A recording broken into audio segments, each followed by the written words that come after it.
नमस्कार, 12 बजे की 12 बड़ी खबरों में आप सभी दर्शकों का स्वागत है और मैं हूं आपके साथ अखंड राय और आप देख रहे हैं उत्तर प्रदेश का तेजी से बढ़ता हुआ digital platform IBC 24 Uttar Pradesh Uttarakhand. 12 बजे की 12 बड़ी खबरें आपको बता, लेकिन उससे पहले कुछ महत्वपूर्ण खबरें आपको बता दें। कल शाम 4 बजे करीब महाकुंभ में आग लग जाती है सेक्टर 19 में और करीब वहां पर बड़ी तादाद में जो टेंट है वो जलकर स्वाहा हो जाते हैं। लेकिन जो सीएम योगी की जो क्विक रिस्पांस पॉलिसी है उसके तहत 10 मिनट के अंदर जो फायर विभाग की टीम है, पूरी जो वहां के प्रशासन था, मेला प्रशासन और तमाम एसडीआरएफ एनडीआरएफ की टीम वहां पहुंच जाती है और बहुत कम समय रहते इस पूरी जो प्रचंड आग लगी थी उस पर काबू पा लिया जाता है। वो तस्वीरें हम आपको प्रयागराज से दिखाते हैं कि कैसे किस तरीके से एक जो आग का रूप था वो रौद्र रूप ले सकता था, लेकिन जिस तरीके से क्विक रिस्पांस पॉलिसी के तहत वहां पर एसडीआरएफ एनडीआरएफ और फायर विभाग की टीम ने जो हालात पर काबू पाया है वो काबिले तारीफ है। जिला जो प्रशासन है उसने बताया है कि जो आग लगने की जो वजह है वो चाय बनाते वक्त जो गैस सिलेंडर में लीकेज था उसकी वजह से ये पूरी जो घटना है वो उससे घटना घटित। लेकिन जिस तरीके से क्विक रिस्पांस पॉलिसी पर दिखाई है, एनडीआरएफ एसडीआरएफ की जो मौजूदगी थी, तत्परता थी, तमाम व्यवस्था या जो लोग वहां पर मौजूद थे उनकी वजह से एक बहुत बड़ी घटना कल महाकुंभ में होने से बच गई। वो तस्वीरें आपको दिखाते हैं।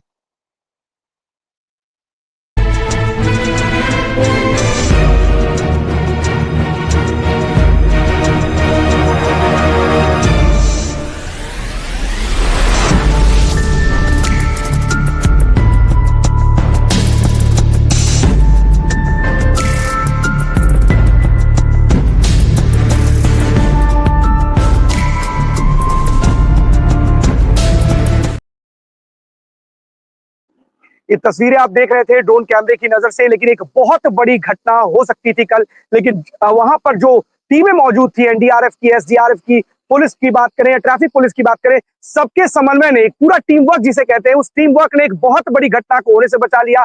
और इस इतनी बड़ी घटना में भी एक भी व्यक्ति की जान जाने की कोई भी एक बहुत बड़ी अनहोनी हो सकती है, कई लोगों की जान जा सकती थी, लेकिन कहते हैं कि समय रहते और समन्वय, टीम के समन्वय ने एक बहुत बड़ी घटना होने से बचा लिया। और इसके लिए अगर सीधे तौर पर, क्योंकि जिस तरीके से जब ये पूरी घटना लगी कल सीएम योगी भी वहां पर मौजूद थे और तुरंत वहां घटनास्थल पर पहुंचते हैं और निरीक्षण करते हैं, तमाम आला अधिकारी भी उनके साथ मौजूद होते हैं।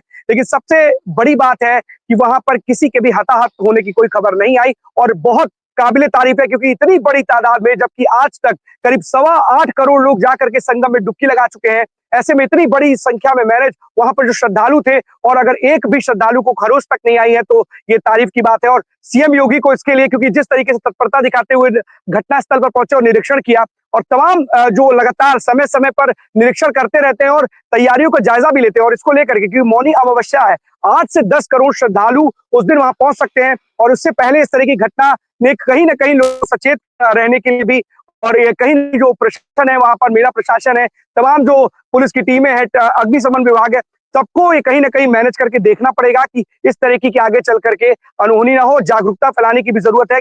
तमाम लोग जो इस तरीके से अग्नि यंत्र का इस्तेमाल कर रहे हैं कहीं ना कहीं उससे बचे, क्योंकि एक बड़ी घटना इसके कारण कल हो सकती थी। अब आपको बताते हैं कि समाजवादी पार्टी के जो अयोध्या से सांसद हैं अवधेश प्रसाद, उन्होंने महाकुंभ को लेकर के तंज कसा है और कंपैरिजन किया है जो समाजवादी पार्टी के समय में जो महाकुंभ हुआ था और इस दरमियान जो हुआ है। सुनाते हैं क्या कुछ कहा है सांसद अवधेश प्रसाद ने। हमारी भी सरकार रही है 4 बार और महाकुंभ की बहुत अच्छी तैयारी थी और इतनी अच्छी तैयारी थी, 3 बार तो माननीय नेताजी की सरकार थी, एक बार ये माननीय अखिलेश जी की सरकार, 4 बार सरकार थी और उन सरकारों में हम मंत्री रहे हैं, तो बहुत अच्छा इंतजाम रहा, कहीं कोई पत्ता नहीं हिला और इतना अच्छा इंतजाम था कि उसकी सराहना देश तो दुनिया के लोग जो आए थे तीर्थयात्री, उन्होंने सराहना किया है। तो ये सरकार की जिम्मेदारी होती है कि जितने भी हमारे तीर्थयात्री आवे महाकुंभ में स्नान करने, तो उनकी उनका सम्मान, उनकी सुरक्षा, उनका आदर, ये सब सरकार की जिम्मेदारी होती है। अब सरकार और की कोई कमी रही हो, कोई बात रही हो, तभी हुआ है आगजनी में कोई कोई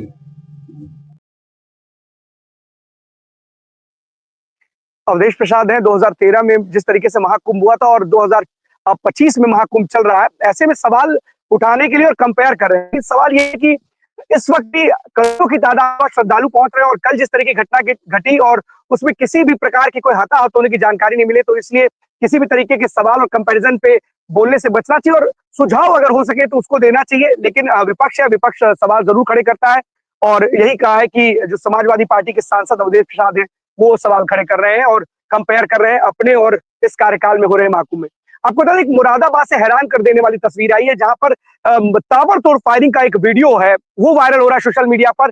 दो लोगों के बीच में आपसी विवाद था, चुनाव में आपसी रंजिश थी, जो विवाद लगातार चला आ रहा है। दोनों जो परिवार है, वो दोनों आपस में कई दिनों से लड़ाई करते और झगड़ा करते हुए आए, और लेकिन जिस तरीके से कल मुरादाबाद में ताबड़तोड़ जो फायरिंग का वीडियो है, वो सोशल मीडिया पर वायरल है। वो तस्वीरें दिखाते हैं आपको मुरादाबाद से।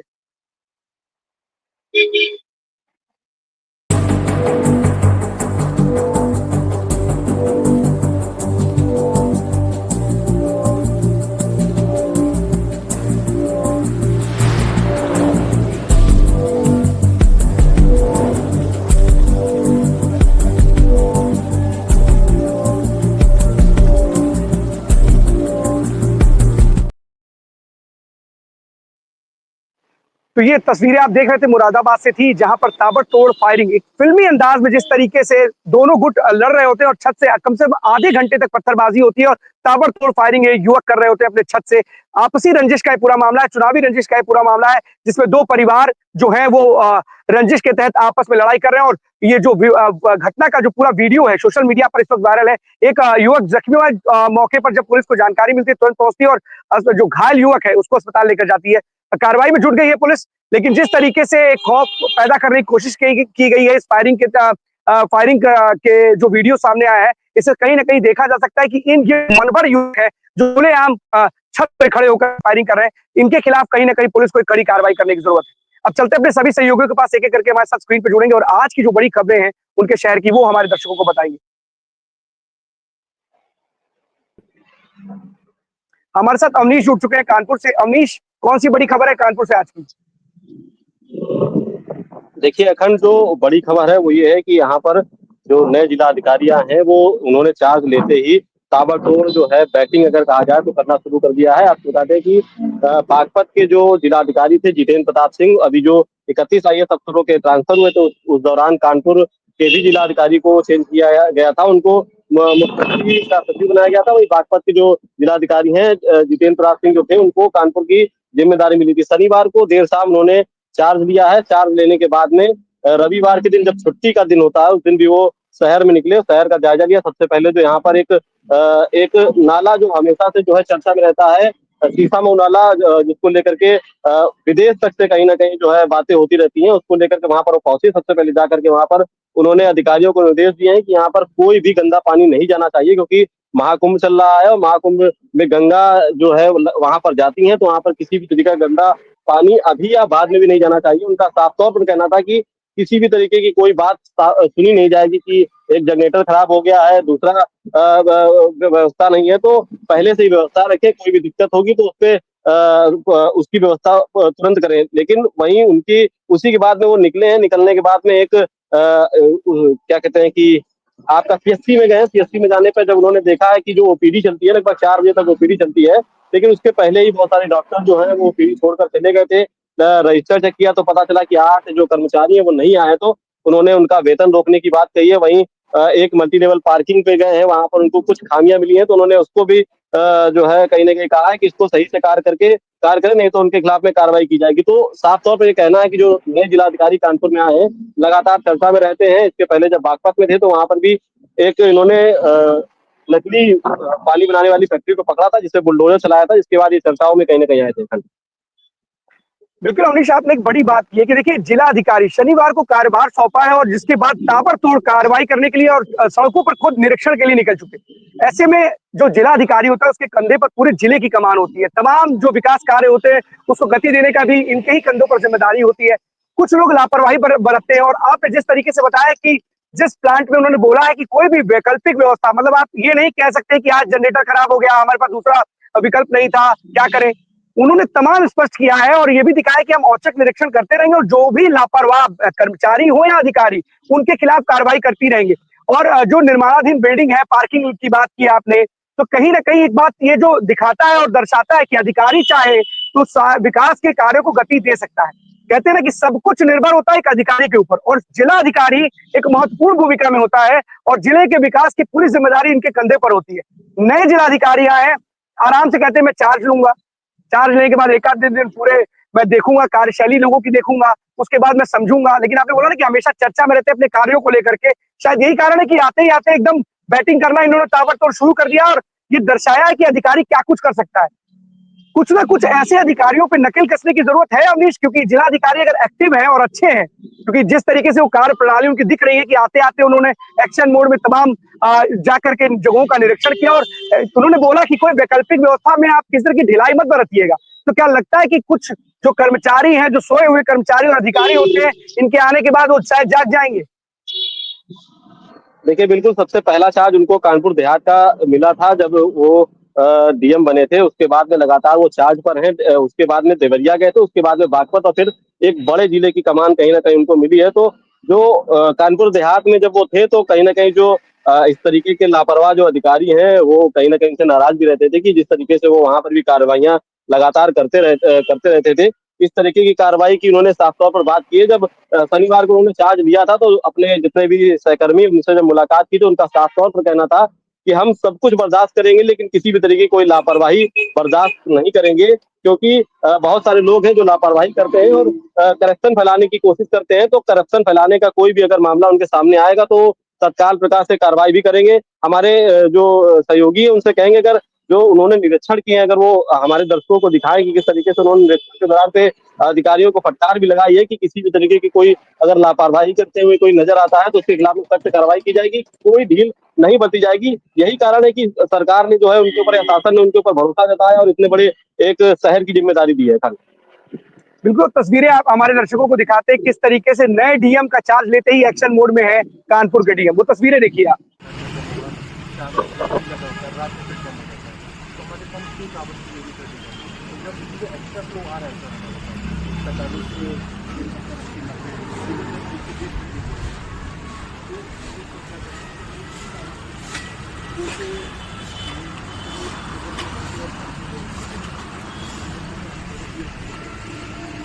हम लोग सजेस्ट कर रहे हैं सर चावल वाले ही ऐसा क्यों नहीं है 2 घंटे चलने की तो किसी चीज़ आप इसका फ्लो ये माना जाता है कि सुबह के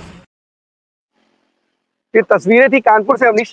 देखिए जिस तरीके से गंगा नदी में सीवेज का पानी गिरता है और उन्होंने बोला है कि गंगा नदी में सीवेज का पानी नहीं गिरना चाहिए, तो क्या ये परमानेंट व्यवस्था के लिए क्या इसका कोई विकल्प नहीं बनाया जा सकता अवनीश? क्योंकि जिस तरीके से हमारी जो नदियां हैं जो मां के रूप में देखते हैं उसमें इस तरीके से गंदा जो नाला है वो पानी उसमें चला जाता है, जिसकी वजह से जो हमारी नदियां प्रदूषित होती है और एनजीटी भी इसको लेकर के कई बार सवाल खड़े करता रहा अवनीश। बिल्कुल, देखिए यहाँ पर एक वैकल्पिक व्यवस्था बनाई गई है। यहाँ पर गंगा जो सीवरेज का पानी आता है उसको साफ करने के लिए एक यूनिट तैयार की गई थी। काफी पहले उसको बनाया गया था जिससे हो करके ही जो पानी है उसको साफ करके उसके बाद में गंगा में डाला जाता है। लेकिन वही कहा जाता है कि जो लापरवाही करने वाले लोग हैं वो इसका ध्यान नहीं देते हैं और उनको ये समझ में नहीं आता है कि जो आस्था का एक हमारी जो यहाँ पर एक नदी बह रही है उसमें गंदा पानी नहीं जाए। लेकिन जिस तरीके से लापरवाही के चलते उस गंदा पानी जाता है, सरकार की भी कहीं ना कहीं छवि खराब होती है। तो जिलाधिकारी का साफ तौर पर कहना है कि किसी भी तरीके के ऐसी कोई भी लापरवाही को नहीं देखा जाएगा जिससे सरकार की भी छवि खराब हो या जो शासन प्रशासन जो लगातार कार्य कर रहा है, अच्छे कार्य कर रहा है, उन कार्यों को बिना अच्छे में दे करके लगातार, क्योंकि आरोप लगातार शासन पे और सरकार पे लगते रहते हैं, इस तरीके के आरोप जो है कहीं भी लग ना पाए इसको लेकर के पूरी तैयारी जो है जिलाधिकारी करके इस वक्त आए। आपको बता दें कि आज के दिन भी वो शुरुआत होते ही जो पहला दिन शुरुआत हुई है उस दिन भी आज वो बिल्हौर एक तहसील पड़ती वहाँ पे समाधान दिवस में इस वक्त लोगों की समस्याओं को सुन रहे हैं। बिल्कुल अवनीश, ऐसे अधिकारियों को हमारे प्रदेश की जरूरत है। अगर अगर इस तरीके से अधिकारी अपनी जिम्मेदारी के निर्वहन करेंगे तो कहीं ना कहीं जो प्रदेश और जो जिले का विकास है वो जरूर होगा और इस तरीके के अधिकारियों को हमारे प्रदेश की बहुत जरूरत। बहुत बहुत धन्यवाद आपका तमाम जानकारी के लिए अवनीश। इंद्रवीर हमारे साथ जुड़ चुके हैं रायबरेली से। इंद्रवीर, कौन सी बड़ी खबर है रायबरेली से आज की? जी अखंड, देखिए बता दें रायबरेली की सबसे बड़ी खबर अगर बात करें तो बीते जो है 2 दिन पहले 18 दिसंबर को 18 दिसंबर के पहले, ये 18 दिसंबर को गिरफ्तारी हुई है। खैर 18 दिसंबर के पहले कुछ कुख्यात अपराधी होते हैं रायबरेली के सदर थाना कोतवाली क्षेत्र के अंदर लगता है, और उन्होंने जो यहाँ पे एम्बुलेंस चलती हैं डिस्ट्रिक्ट हॉस्पिटल या पूरे जिले में जो एम्बुलेंस चलती है, उनके जो ड्राइवर हैं उनसे रंगदारी मांगी। अखंड आज के टाइम पे अगर बात करें रंगदारी मांगना, और ये सब जिस तरीके से लोग एक्टिव हैं, उस तरीके से क्राइम कर रहे हैं या अपराध कर रहे हैं, तो उस पर मैं हमेशा कहता हूँ, जैसे कि डॉक्टर यशवीर सिंह जब से आए उन्होंने कहीं ना कहीं फुल नियंत्रण लिया हुआ है पुलिसिया के ऊपर, और पुलिसिंग कैसे होती है उसको उन्होंने दिखाया है। और उसी के देखते हुए इनके नेतृत्व में, एसपी रायबरेली के नेतृत्व में सदर कोतवाल राजेश सिंह की पूरी टीम ने बड़ी मशक्कत के बाद जो है इन जो 3 अपराधी हैं उनको कुख्यात अपराधी, इसमें से एक अपराधी ऐसा है जिससे हम डायरेक्ट बात कर सकते हैं अगर, तो शिवा सोनकर जो सदर में ही इनका रहना भी आवास भी है, और इसके साथ 2 अपराधी, और तीनों अपराधी को इन्होंने 18 तारीख को अरेस्ट किया, और अरेस्ट करने के साथ साथ इसमें जो पिस्टल बरामद की गई, वो पिस्टल की तस्वीर और वो कुछ हमारे पास तस्वीरें हैं, हम चाहेंगे एक बार देखिए वो पिस्टल। अखंड आप देखिए कि मतलब फैक्ट्री मेड पिस्टल आज के टाइम पे किस तरीके से क्राइम करना, और क्राइम के साथ साथ उस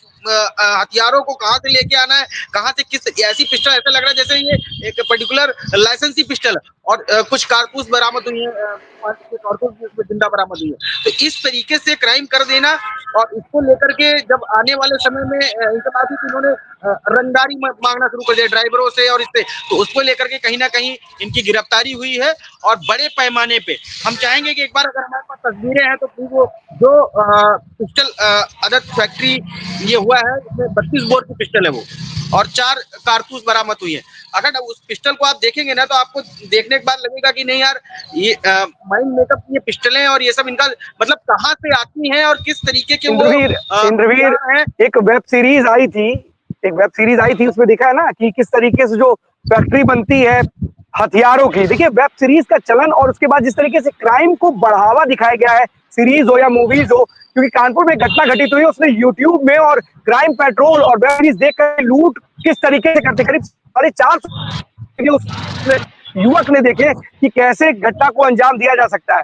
पुलिस ने जब कल वो एसबीआई के बैंक में लूट की वारदात को अंजाम देने पहुंचता है तो उसको वहां पर धर दबोच लिया जाता है। जब उससे पूछताछ की जाती है तो उसने बताया होता है कि 450 वीडियो करीब उसने देखे हैं, इंस्टाग्राम पे देखे हैं, और वेब सीरीज से लेकर के आइडिया उसने कहीं ना कहीं ग्रैब किया है। अब जिस तरीके से आप बता रहे हैं कि एकदम ऐसा लग नहीं रहा कि फैक्ट्री मेड वो पिस्टल है, लाइसेंसी पिस्टल लग रही है, तो जिस तरीके से मिर्जापुर मूवीज और तमाम तरीके की जो अवैध असलहे कहीं ना कहीं बन रहे हैं, तो कहीं ना कहीं इसका भी भंडाफोड़ पुलिस को करना चाहिए, क्योंकि इस तरीके के जो अवैध इलीगल जो वेपन्स आसानी से लोगों तक पहुंच जाते हैं, क्योंकि इस तरीके के जो अपराधी, कुख्यात अपराधी जिसे आप बता भी रहे हैं कि ऐसे वारदातों को अंजाम देने में माहिर है। इस पे अगर बात करें जैसे कि, तो इस पे रायबरेली पुलिस का अच्छे से जो है इस पे इन्होंने काम किया और इस पे इनको अरेस्ट करके इनको जेल भेजा। और इस पे अगर हम बात करें तो लगभग 12 से 15 मुकदमे लगभग जो है दर्ज हैं, 12 के ऊपर, और भी मुकदमे ये सब पुराने स्टेट। इस तरीके से लोग एक्टिव होकर जिस तरीके से अपराध को अंजाम दे रहे हैं, उस पर कहीं ना कहीं रायबरेली पुलिस अब मतलब एसपी डॉक्टर यशवीर सिंह के आने के बाद एकदम सशक्त है कि आप कितना भी अपराध कर लीजिए, आप भाग के जाने वाले नहीं। तो ये बड़ा अच्छा काम रहा रायबरेली पुलिस का, और हम हमेशा कहते हैं कि रायबरेली पुलिस या कोई भी जहां से भी अच्छा हो या बुरा, उसको हम definitely show off the public को हम उसको दिखाएंगे ही दिखाएंगे। जी कट बिल्कुल इंद्रवीर, क्योंकि देखिए जो यूपी पुलिस है और जो इसके मुखिया है डीजीपी प्रशांत कुमार, वो लगातार, क्योंकि जिस तरीके से कानून का भय जो होता है अपराधियों के मन में, वो कायम करने के लिए तमाम जो अधिकारी जो पोस्टिंग की गई है जिलों में, उसमें से डॉक्टर यशवीर सिंह जैसे रायबरेली में अपराधियों के खिलाफ लगाम लगाने में, ये पूरे प्रदेश में जिस तरीके से जो पुलिस है वो एक एक्टिव नजर आ रही है, और अपराधी कहीं कहीं डर के साथ जी भी रहे, तख्ती लगा के कभी कभी पहुंच जाते, कहीं पुलिस हमारा एनकाउंटर ना कर दे। लेकिन कुछ मनभर जो अपराधी है जिनको पुलिस का भी खौफ नहीं है, उनके मन में कब तक पुलिस की जो खौफ है या जो डर है, ये भय कब बंद करके आएगा? क्योंकि अगर ऐसे लोगों के खिलाफ कार्रवाई लगातार होती रहेगी तो कहीं ना कहीं अपराधियों के मन में जरूर कहीं ना कहीं डर जरूर होगा इंद्रवीर। लेकिन वही बात है, सवाल ये है आखिरकार कि इस तरीके के जो अवैध जो हथियार होते हैं, उन हथियारों को कैसे आसानी से पहुंचाया जा सकता है इन लोगों के पास? क्या उन सूत्रों तक या उन जो सूत्रधार होते हैं, इसके पीछे के जो लोग होते हैं, उन तक कब पुलिस पहुंचेगी? कि ये भी एक बहुत बड़ा सवाल इंद्रवीर। हम चाहेंगे अखंड एक बार अगर हमारे एक विजुअल है तो वो एक बार देखिए, उसके बाद आप देखिए कि मतलब किस तरीके से लोगों को ये हथियार आसानी से मिल जाता है। और ये कहीं ना कहीं मैं इस पे क्यों फोकस कर रहा हूँ, बार बार कह रहा हूँ, बिकॉज आप भी सोच रहे होंगे क्यों, क्योंकि how can possible of crime से आप क्राइम करो, बट क्राइम के साथ क्या इतना बड़ा नेटवर्क है कि आप ये ऐसी चीजें पॉसिबिलिटी होती है। हमने तो क्योंकि हम एक पैसे से, एक हमारा पैसा दूसरा है, तो शायद हमको हमारे लिए बड़ी बात लग रही है। इसलिए हम चाहेंगे कि एक बार अगर वो तस्वीरें हैं तो प्लीज दिख जाए कि इसमें क्या चीजें हैं। बिल्कुल तस्वीरें प्ले होंगी, आप भी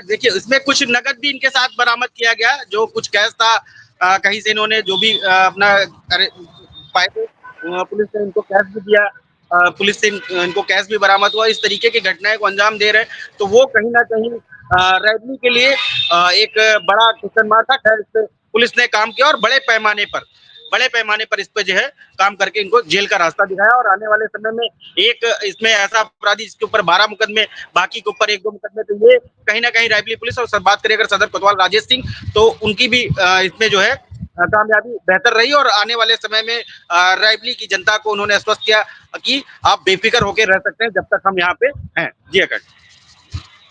बिल्कुल इंद्रवीर, देखिए पुलिस का भय जरूर होना चाहिए अपराधियों में, और शायद यही कारण है कि लगातार पुलिस कार्रवाई कर रही है, और कार्रवाई का ही नतीजा है कि जो ये अपराधी हैं वो सलाखों के पीछे जा भी रहे हैं।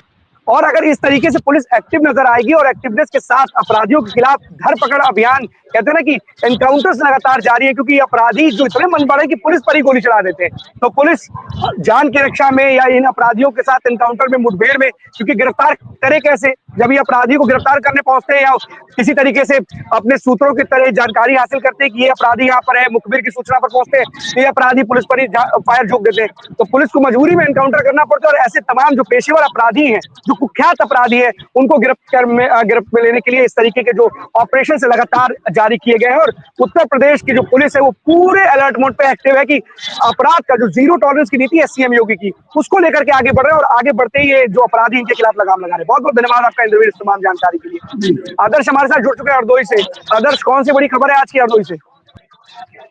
अगर जी आज हम बताना चाहेंगे हरदोई जनपद के हम मुख्यालय से 4 किलोमीटर दूर काशीराम कॉलोनी पर खड़े हैं, और यहाँ पर बहुत बड़ी एक लापरवाही देखने को मिल रही है। ये हमारे पीछे आप देख सकते हैं पुलिस चौकी बनी के अंदर का नजारा भी दिखाएंगे। ये चौकी नहीं, इसको गौशाला हम कहेंगे। यहाँ पर 5-6 साल से कोई भी पुलिसकर्मी नहीं आता है, और आते हैं तो बाहर बैठ जाते हैं। यहाँ पर कम से कम 150 कुंटल मल पड़ा हुआ है, गोबर जिसको बोलते हैं। और चौकी की इतनी दयनीय दशा है, ना कोई यहाँ सफाई हो रही है किसी पे। हम आपको कैमरा से दिखाना चाहेंगे, खड़ी देखिए, ये पूरी दशा देखिए आप। ये चौकी का बोर्ड लगा हुआ सामने, और उस अब ये पड़ोस में देखिए, ये सब लेखन पड़ा है। ये चौकी के अंदर का नजारा है, ये देखिए, ये चौकी का अंदर नजारा है, ये देखिए।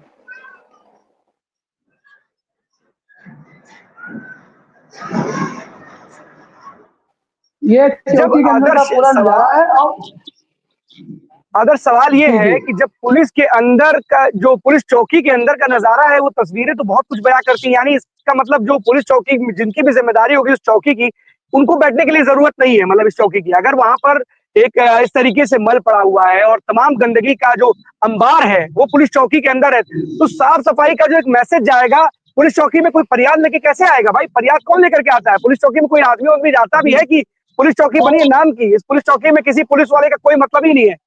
आप आके बाहर क्या करने के लिए बैठे? अखंड पुलिस जी, चौकी किस लिए बनाई जाती है? अखंड जी, यहाँ पे पड़ोस छोटे बच्चों का आंगनबाड़ी केंद्र भी चल रहा है पास में ही, और उस आंगनबाड़ी केंद्र के पास इतनी गंदगी पड़ी हुई है, वहां पर शायद ही कोई बैठना मुश्किल है। लेकिन ये छोटे छोटे बच्चे पढ़ने को मजबूर हैं, और ना यहाँ पे कोई सफाई हमको नहीं दिखाई दे रही। मौके पे पहुंचे हैं, और हमारे साथ कोई यहाँ के कॉलोनी वासी भी है, जो अपनी अपनी समस्याओं को लेकर बताएंगे यहाँ पर क्या समस्या है। आइए आइए साहब। जी बताएं, आपको क्या समस्या है? आप छोड़ दो। श्रीमान जिला एसपी महोदया सेवा में ये- सबने निवेदन है। जिला हरदोई माननीय काशीराम कॉलोनी से मैं रामकरण गुप्ता पुत्र छोटेलाल गुप्ता बोल रहा हूँ। यहाँ पर आज 3-4 साल से बराबर कोई पुलिस चौकी की व्यवस्था नहीं है। यहाँ पर आपसे नम्र निवेदन है कि आप यहाँ पर कुशल पूर्वक पिछली बार जैसी यहाँ पर पुलिस चौकी की व्यवस्था की जाए, ताकि यहाँ पर माहौल कुशल मंगल रहे। काशीराम कॉलोनी की बहुत ही आर्थिक दशा खराब है। यहाँ पुलिस वाले कब से नहीं आते हैं? यहाँ कम से कम हो गया है 3 साल। ये चौकी बनी है, चौकी लोग को लेकर क्या कहेंगे आप? हाँ? इस चौकी को क्या कहेंगे? चौकी की आर्थिक दशा आपके टेलीविजन में तो है। आप क्या कहेंगे? ये हमारे साथ और एक कानूनी वासन जी बताएं। हमारे कॉलोनी समस्या बहुत हाल खराब है।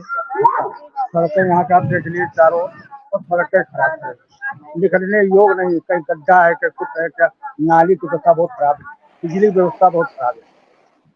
तो श्रीमान से निवेदन यह है कि यहाँ आदर्श आदर्श जी आदर्श, आपने एसपी से बात करने की जी कोशिश की और जानने का पूरा जो ये आपने प्रयास किया कि आखिरकार इस तरीके से बदलाव है लोगों की समस्याओं के लिए, और के पास अच्छी खासी तादाद में लोग रहते हैं और शायद पुलिस चौकी का निर्माण कराया गया, इस तरीके से है पुलिस चौकी ना होकर के कूड़ा घर बन गया है।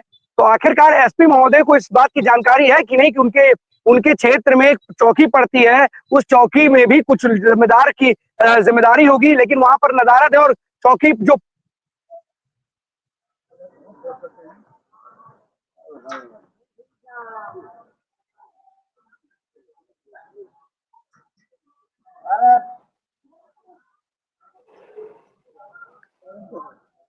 बात करने का प्रयास किया आदर्श आपने एसपी से कि आखिरकार इस तरीके से कूड़ा घर बना हुआ है चौकी, वहां पे अच्छी खासी तादाद में लोग रहते हैं, वहां पर मौजूद है। तो आपने किस तरीके, क्या चौकी क्या देखने के लिए बनी है? कूड़ा घर बना है तो चौकी ना बनवाते, कूड़ा घर नाम लिखवा देते, पुलिस चौकी की जगह कूड़ा घर का अगर मामला है। अगर यहाँ पाँच एक से और बताना आपको, यहाँ 5-6 साल हो गया है, अभी तक यहाँ पर अभी 26 जनवरी गणतंत्र दिवस आने वाला है, कभी यहाँ पर अभी झंडारोहण नहीं कराया गया है। और झंडारोहण कहें, यहाँ पर कॉलोनी वासी हैं, इसी गर्मी को लेकर रहने का मजबूर है। और दूसरा बड़ी बताएं, यहाँ पर सट्टेबाजी का खेल बहुत जबरदस्त चल रहा है, जुआ सट्टेबाजी का, उस पर भी यहाँ पर कहीं ना कहीं पर लगाम तो लगानी आदर्श वो चाहिए। पूछ लीजिएगा और ये सारी चीजें बताइएगा लोगों की जो समस्याएं हैं, और ये सवाल है आपसे क्योंकि आप भी जिम्मेदार नागरिक हैं और हम आईबीसी की तरफ से आप एसपी से जरूर सवाल ही पूछिएगा कि आखिरकार वजह क्या है कि पुलिस चौकी को कूड़ा घर में तब्दील क्यों किया गया है। अगर एक बहुत बड़ी एक चौकी है, लोगों की समस्या, वहां पर किसी को भी कोई समस्या होगी वो आकर फरियाद सुनाएगा, लेकिन पुलिस चौकी तो कूड़ा घर में तब्दील हो चुकी है। जरूर बात करेगी एसपी से और क्या कुछ कहा है जरूर आईबीसी और हमारे दर्शकों को दिखाएगा। बहुत बहुत धन्यवाद आपका इस तमाम जानकारी के लिए। ज्ञानेंद्र हमारे साथ जुड़ चुके हैं प्रतापगढ़ से। ज्ञानेंद्र, कौन सी बड़ी खबर है प्रतापगढ़ से आज की? बिल्कुल अखंड, देखिए प्रतापगढ़ से खबरें एक ही है लेकिन सबसे महत्वपूर्ण है। मैं लगातार 28 दिसंबर के आसपास से यही बोलता चला आ रहा हूँ, थोड़ी सी सुधार प्रशासन कर रहा है महाकुंभ को लेकर के, लेकिन सवालिया निशान तब भी खड़े हो रहे हैं। देखिए उन्होंने रोड बना दी और डोरियों पे नो पार्किंग लिख दिया। चलिए ठीक है, आपके पास व्यवस्थाएं बहुत दिनों से पता था, लेकिन आपने व्यवस्थाएं थोड़ा सा लेट शुरू किया। लेकिन अब एक व्यवस्था सबसे और देखने को मिल रही है अखंड। देखिए ये जो मेन रोड है इसको होना है 4 लेन, और 4 लेन के लिए ठेकेदारों की टीम आ चुकी है, लेकिन इन 45 दिनों के लिए उन्हें रोक दिया गया है। आनन फानन में ये रोड बनाई गई, करोड़ों की लागत से रोड बनी, लेकिन सवालिया निशान तब भी खड़े ये हो रहा है कि आपने अतिक्रमण हटवाया, आपने नो पार्किंग का डोरिया बांधी, नो पार्किंग का बोर्ड लगाया, आप हर एक की गाड़ियां उठा लेके चले जा रहे हो। लेकिन आप जब एक एरिया पड़ता है, भूपिया में वो एरिया पड़ता है, उसके बाद से आपने नालियां खोदना शुरू कर दी। एनएचआई के लोगों ने नालियां खोदना शुरू कर दी है, जो नाले बनते हैं नालों को खोदना शुरू कर दिया है, वहां पे उन्होंने कंस्ट्रक्शन का काम शुरू कर दिया। ये बताइए, जब वो मिट्टियां निकाल रहे हैं तो जो आपने डोरियां बांधी है 8 से 9 किलोमीटर के क्षेत्र में, उस डोरियों के बाहर तक आ जा रहे। आप एनएचआई को कुछ नहीं बोल पा रहे हो। आप ये कह रहे हो कि 4 लेन का काम है, ये पहले से प्रस्तावित था। अगर आपको ये भी पता था कि पहले से अगर ये प्रस्तावित था तो ये काम आप थोड़ा सा और डिले कर सकते थे। आप शुरू से ही आपको पता था कि महाकुंभ मौनी अवस्था आ रहा है। एक अंदाजा लगाया जा रहा है कि तकरीबन 10 से 12 करोड़ लोग जो है इस शाही स्नान में स्नान कर सकते हैं। कई 10 करोड़ श्रद्धालु आ सकते हैं। उसके बाद अयोध्या के लिए जा सकते हैं। और इसका जाम लगने का कारण ये जो नाले की खुदाई चल रही है, जो कंस्ट्रक्शन का काम चल रहा है, नाले का बनाने का काम चल रहा है, आधा से ज्यादा अगर कारण देखा जाए तो ये नाला है, क्योंकि आपने ज्ञानेंद्र काफी ज्ञानेंद्र भारी ये मात्रा बताइए, में ये बताइए, आपको 4 लेन का काम 45 दिन बाद करा सकते हो, तो ये काम 45 दिन बाद नहीं करा सकते हैं क्या? इसके लिए जवाब है कि नहीं इनके पास? ये भी बुद्धि होगी ना कि 45 दिन अगर हम 4 लेन का काम करा सकते हैं बाद में, तो इस काम को जब अभी नहीं करा तो 45 दिन बाद करा लेते। दिक्कत क्या है भाई? नए डीएम साहब एक्टिव हैं, नए वाले की पुरानी कार्य प्रणाली पे चल रहे हैं, क्या है उनका मामला? बिल्कुल, देखिए अखंड नए वाले डीएम साहब श्री साय अवस्थी जी आए, उन्होंने अपना चार्ज लिया और माँ बेला देवी के चरणों में जाके आशीर्वाद दिया। कल देर शाम उन्होंने आशीर्वाद दिया, फिर उसके बाद उन्होंने मीटिंग खेलना शुरू कर दिया। अभी तक वो फील्ड में नहीं आए हैं। कल आज जो जानकारी मिल रही है कि वो प्रतापगढ़ के लालगंज तहसील क्षेत्र में गए हुए हैं। वो और प्रतापगढ़ पुलिस अधीक्षक दोनों लोग लालगंज तहसील गए हैं। फिलहाल क्या करने गए हैं अभी तक क्लियर नहीं हो पाया है। सबसे बड़ी बात यह है कि उन्होंने पूरा शहर का भ्रमण किया है। उन्होंने शहर का कोई कोना ऐसा नहीं छोड़ा कि भ्रमण करने में उन्होंने छोड़ दिया हो अखंड। लेकिन अब ये बताइए, नए वाले डीएम साहब आ गए हैं, अब उनको ये खुद समझना चाहिए कि आप प्रयागराज से सटे हुए जिले पे हैं और शायद अदर जिलों की बात करें, कौशाम्बी को अगर छोड़ देते हैं, क्योंकि कौशाम्बी वहां से बहुत पास पड़ जाता है, प्रतापगढ़ उसके बाद मेन रूट कहलाता है। और अयोध्या, मैं आपको खुद बता दे रहा हूँ, कल यातायात प्रभारी से मेरी बात हो रही थी, उन्होंने ये बताया, उन्होंने बकायदा एक रिकॉर्डिंग मुझे दिखाई। भाई साहब, 1 मिनट के अंदर 23 से 25 गाड़ियां निकल रही हैं। उन्होंने गिनती की है, रिकॉर्डिंग की, सोचिए। वो तो 13 तारीख से अभी तक न जाने कितनी गाड़ियां निकल चुकी हैं और उन्होंने लाखों में ये दावा किया तकरीबन अगर 1 मिनट के अंदर 23 से 24 गाड़ियां। और आपका जाम भी लग रहा है, श्रद्धालुओं को परेशानियां भी हो रही हैं और कंस्ट्रक्शन का काम उससे बड़ा, वो कंस्ट्रक्शन छोड़ दीजिए, पुल है पूरे शहर को अगर क्रॉस करना है और अयोध्या जाना है तो सिर्फ मात्र एक पुल है, जिस पुल को बिना क्रॉस किए आप जा भी नहीं सकते हो। वो है, आपको बता दें कि माँ बेला देवी का पुल है, उसे साई पुल के नाम से भी जाना जाता है। वही एक पुल आप काटेंगे तो आप अयोध्या के लिए जा भी सकते हैं। लेकिन उस पे भी कंस्ट्रक्शन का काम, मैंने आपको लास्ट फ्राइडे बताया था कि उस पे भी कंस्ट्रक्शन का जो रेलिंग लगी हुई है उसको अब सीमेंटेड करने जा रहे हैं। वहां पे भी कंस्ट्रक्शन का काम शुरू कर दिया गया है। अभी तक केवल जो कंस्ट्रक्शन के लिए लोहे लगाए जाते हैं उसको लगाना शुरू हुआ है। हो सकता है कि आज कल या परसों से उस पर भी कंस्ट्रक्शन का काम शुरू हो जाए। देखिए, लापरवाही जो उससे पहले डीएम थे वो घनघोर करके गए। अब देखने वाली बात ये होगी कि नए वाले डीएम साहब कितना। कप्तान साहब का आपने पूरा रंग रूप देखा है कि उन्होंने यातायात को लेकर के क्या क्या क्या उनका पूरा रंग रूप है, वो पूरा दिखाई दे रहा है, तो वो धरातल में भी है। लेकिन नए वाले डीएम साहब आए हैं, देखना है कि साहब ये क्या करते हैं। फिलहाल क्या वो कंस्ट्रक्शन रुकेगा? फिलहाल रेलिंग है जर्जर, ये नो डाउट, रेलिंग आज से जर्जर नहीं है, रेलिंग कई सालों से जर्जर है। केवल उसमें जब भरत मिलाप आता है तो थोड़ा मोड़ा सीमेंटेड का काम कर दिया जाता है। लेकिन अब की ये महाकुंभ में जिस हिसाब से पूरा सीमेंटेड कराया जा रहा है, आप एनएचआई वहां पे एनएचआई गड्ढा खोद के नाला बना रही है, पूरे शहर तक आना है। 4 लेन का काम फिलहाल अभी नहीं शुरू होना है, ये तो क्लियर है। वो 45 दिन बाद ही शुरू होगा। उनकी पूरी टीम आ गई है, पूरे ट्रक्स आ गए हैं, पूरे जेसीबी आ गए, जो आना था वो आ चुके हैं, लेकिन वो 45 दिन बाद ही शुरू होंगे। लेकिन जिस तरीके से प्रतापगढ़ प्रशासन और पुलिस जिस हिसाब से काम कर रही है, फिलहाल हमको ये लगता है कि कहीं ना कहीं कुंभ के बाद छोटी मोटी गलतियां हो रही है। अगर वहां के किसी अधिकारी के ऊपर गाज गिरेगी तो फिर उसके बाद दूसरा नंबर जहां तक है प्रतापगढ़ का ही होगा। थोड़ा बहुत सुधार पुलिस करी है, लेकिन उस सुधार को अब जो सुधार करने का प्रयास किया जा रहा है इसको कुछ होने वाला नहीं रहा है, क्योंकि व्यवस्थाएं जस की तस बनी हुई है। तकरीबन अगर आप शहर के अंदर एंट्री कर गए, और वो भी खासतौर पे किसी शाही स्नान के 1-2 दिन पहले या शाही स्नान के समय, तो आप ये गारंटी ले रहा हूँ कि आप तकरीबन 2 घंटे के पार ही प्रतापगढ़ जिला पार कर पाएंगे। और प्रतापगढ़ जिला शहर जो है बहुत बड़े क्षेत्रफल में नहीं है, 3 किलोमीटर से 4 किलोमीटर के रेंज में पूरा शहर है। और वो 4 किलोमीटर जो 2 से 3 मिनट आप अगर कार से है, 3 से 4 मिनट आपको लगता है पार करने में, तकरीबन आपको 1.5 घंटे लगेंगे। जब उस दिन मैं बाईपास में गया था, मैं अपने घर, मेरा घर बीचों बीच शहर में है, चौक में है, मुझे बाईपास छोड़िए, मुझे शहर ढांकने में 1 घंटे लग गए थे। तो ये स्थिति अगर बनी है, तो आप यातायात और अब ज्ञानेंद्र, ये देखने वाली बात होगी कि नए वाले डीएम साहब कितनी संजीदगी दिखाते हैं और कितना ज्यादा जो रूप प्रारूप है, जो इस तरीके से कि इतना लेट कर चुके हैं जो अधिकारी हैं, नए वाले में क्या बदलाव करते हैं। अभी हाल फिलहाल के दिनों में ज्वाइनिंग की है, तो अभी कुछ दिन देने होंगे। अब देखना होगा कि क्या कुछ नया करते हैं और क्या इस विकास के लिए वो कौन से नए जो रूप है, प्रारूप है, वो तैयार करते हैं। बहुत बहुत धन्यवाद आपका इस तमाम जानकारी के लिए ज्ञानेंद्र। अभिषेक सिंह हमारे साथ जुड़ चुके हैं भदोही से। अभिषेक, कौन सी बड़ी खबर है भदोही से आज की?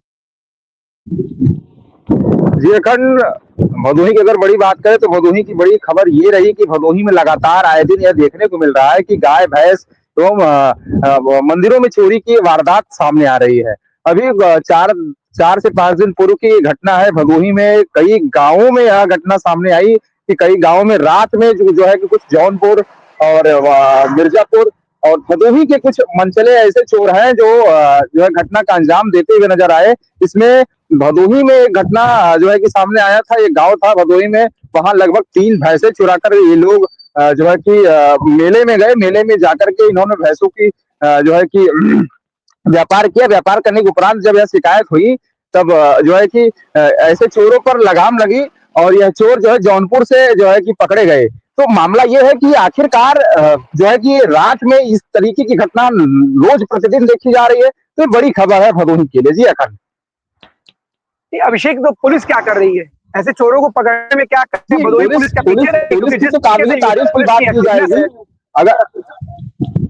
अगर पुलिस की बात करें तो पुलिस की जो इस पे कार्रवाई हुई वो काबिल तारीफ है। 24 घंटे के अंदर चोर को पकड़ना ये बड़ा भदोही पुलिस के लिए कार्य था। लेकिन बात यह है कि जो ये मनचले चोर है, जीरो टॉलरेंस की नीति पे सरकार काम कर रही है, इसके बावजूद भी इस तरीके की घटना अगर भदोही जैसे जनपद में हो रही है, जो इतना छोटा सा जनपद है, क्षेत्रफल की दृष्टि से अगर देखा जाए भदोही बहुत ही छोटा है, इसके बाद भी अगर ऐसे अंजाम जो है कि अपराधी दे रहे हैं, तो ये बड़ी बात है भदोही के लिए। बिल्कुल अभिषेक, काबिले तारीफ है कि बहुत कम समय में चोरों को पुलिस ने गिरफ्तार कर लिया। और संभव भी नहीं है कि सब पर नजर बनाई जा सके, लेकिन कहीं ना कहीं जो खौफ है, यूपी पुलिस का खौफ है अपराधियों में।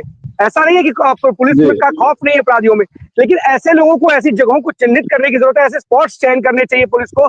भदोही पुलिस को भी कई जो पुलिस है अलग जिलों, अन्य जिलों की, उनसे सीख लेने की जरूरत है कि कई ऐसे स्पॉट्स है। क्योंकि देखिए, जिस तरीके से बस्ती में लगातार गौवंशों को लेकर के जो एसपी हैं वो लगातार अभियान छेड़े हुए, और लगातार 1 से 2 दिन में उन्होंने बड़ी कड़ी कार्रवाई करते हुए गौवंशों को न सिर्फ छुड़ाया, बल्कि जो तमाम तस्कर थे उनको गिरफ्तार भी किया। तो इस तरीके की जो सीख है अपने अगल बगल के जिलों से लेनी चाहिए, और किस तरीके से एक्टिवनेस के साथ इन अपराधियों पर लगाम लगाई जा सके, भदोही पुलिस को इस चीज पर भी ध्यान देना चाहिए।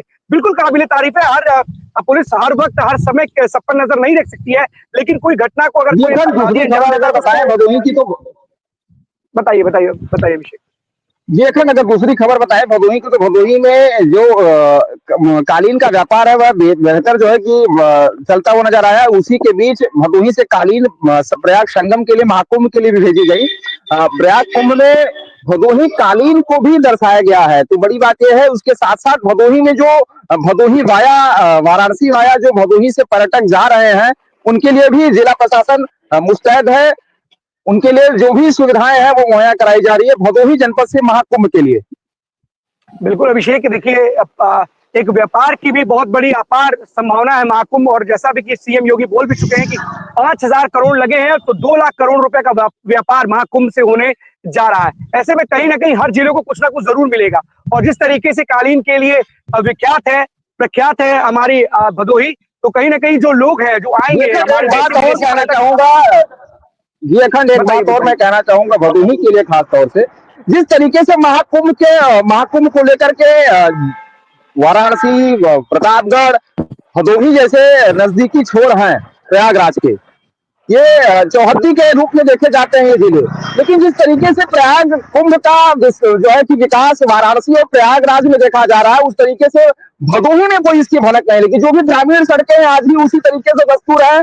यहाँ अभी तक कोई भी प्रभाव नहीं पड़ा महाकुंभ का, ना ही भारतीय जनता पार्टी के 10 वर्षों के विकास का। जिस तरीके से लगातार ग्रामीण अंचल लगातार शिकायत करते हुए नजर आते हैं, लेकिन इस पर अधिकारी तो आते हैं, लेकिन अधिकारी अपना कागज कोरम कर पूरा कर करके चले जाते हैं। अभी तक ऐसे ऐसे भदोही में सड़कें हैं जो गड्ढे में तब्दील है। वहां की जनता ये कहती है कि महाकुंभ अगर खासकर अगर भदोही में होता तो हमारे जिले की भी दस्तूर बदलती।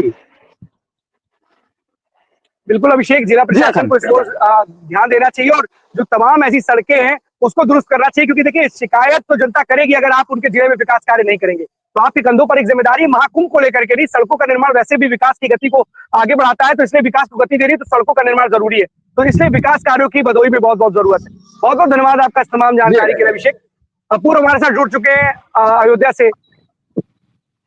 समाजवादी पार्टी ने पूर्व 40 जो स्टार प्रचारक है उसकी सूची जारी कर दी है लखीमपुर चुनाव को लेकर के। मतलब दो खेमे एकदम एक्टिव नजर आ रहे हैं।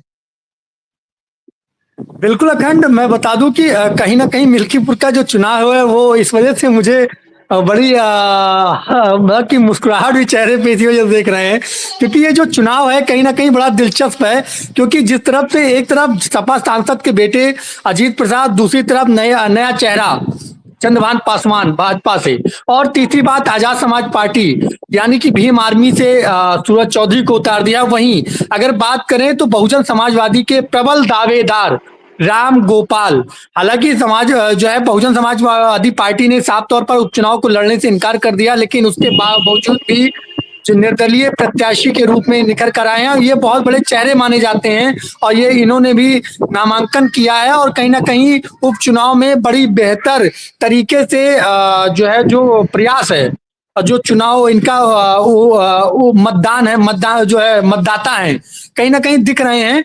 तो ये हालांकि देखिए ये केवल मतदान में कहीं ना कहीं विंग डाल सकते हैं। विंग डालने का मतलब मेरा सेंस कहने का ये है कि मतदाता को अपनी ओर खींच सकते हैं, जो कोर वोटर है पासी बिरादरी के, इनके पर्सनल, तो कहीं ना कहीं लेकिन इससे कोई प्रभाव नहीं होने वाला है। लेकिन विशेषज्ञों की माने तो लगातार दोनों पार्टी अपने अपने जो चुनाव प्रचार है वो लगातार कर रही है। हालांकि देखिए जब नामांकन हुआ था भाजपा का, तब नामांकन सभा हुआ था और तभी चुनाव कार्यालय का उद्घाटन हुआ, तो चंद्रभान पासवान की तरफ से गलती कहें या भूल चूक कहें तो यहाँ जो ब्राह्मणवादी नेता है खब्बू तिवारी, उनका पोस्टर न लगाने को लेकर ब्राह्मण समाज के लोग बहुत ही गुस्से में थे कि वोट नहीं दिया जाएगा। हालांकि अब मुख्यमंत्री योगी आदित्यनाथ ने बाबा गोरखनाथ को और खब्बू तिवारी को अपने आवास पर बुलाया और वहां पर सारी बातें हुई और उसके बाद अब चुनाव प्रचार में दोनों ही जो बड़े नेता हैं वो लग गए हैं। अब कहीं ना कहीं जो गुटबाजी चल रही थी भाजपा में वो धीरे धीरे समाप्त होते हुए दिख रहा है और सभी चुनाव प्रचार में जा रहे हैं और बेहतर तरीके से जो दोनों कैंडिडेट है, अगर सपा की बात करें या भाजपा की बात करें या तीनों कैंडिडेट जो है आजाद समाज पार्टी की बात करें, तो लगातार प्रचार कर रहे हैं। हालांकि अब नतीजा जब आएगा तभी देखने वाला होगा।